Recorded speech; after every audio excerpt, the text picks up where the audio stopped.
Trading and investing isn't for everybody. I've lost so much money in the markets since 2004. I remember reading Rich Dad, Poor Dad and sitting down and saying, okay, I want to get more assets and have less liability. So I started looking at the stock market and start trying to understand what all these terms meant. And I went in and I've tried day trading. I've tried swing trading. I've tried buy and hold.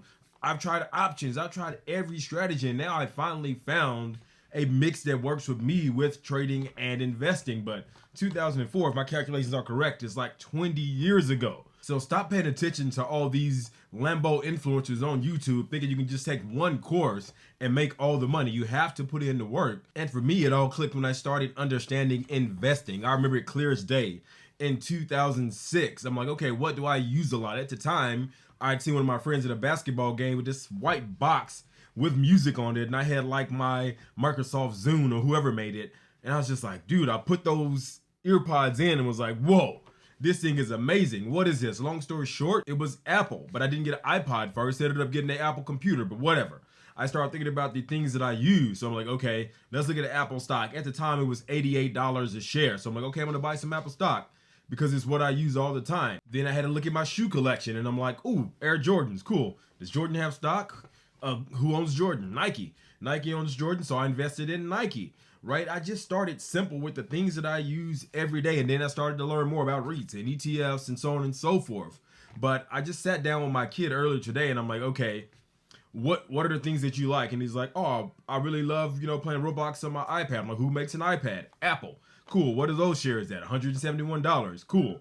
I really like my basketball shoes. Who makes your basketball shoes? Nike. You start to see trends, right? Like, I didn't tell him to like all these things. He's just observing and watching me. He's not only taking on my consumption habits, but he's also taking on my investing habits as well. And it's up to him if he wants to start trading in the future. But the key thing is, and what I'm teaching him is every time he gets a little bit of money, put a little bit in his investing account. I use something called Stockpile to buy gift cards to give him stocks to start to build that up for him. And when he turns 18, he'll have his own shares. So do the same thing for my daughter. I mean, I asked her what companies does she like, and she's like, unicorns. And I'm like, Disney? She's like, no, unicorn. So we're going to wait a few years for her before we have the conversation. But I'm already putting it aside and little things that she uses that she doesn't know about to get her going with investing as well. So you have to start somewhere. A lot of people start off and they try to go in and day trade, but their life isn't set up for day trading and end up losing all their investment capital.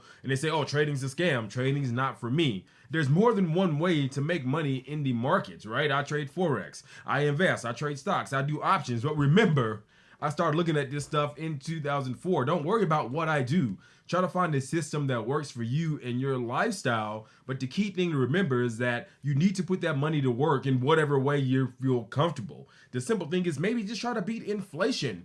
Get some ETFs going, get some REITs. There's REITs out there that are returning 10, 15%. And the thing about REITs is that they have to give out their profits as dividends due to their tax structure, which is a whole other conversation. But there's so many ways to do it. You can hold, you can actively trade, you can do whatever you want. But the key thing is to get out of that mindset of that you have to work for money and start making your money work for you.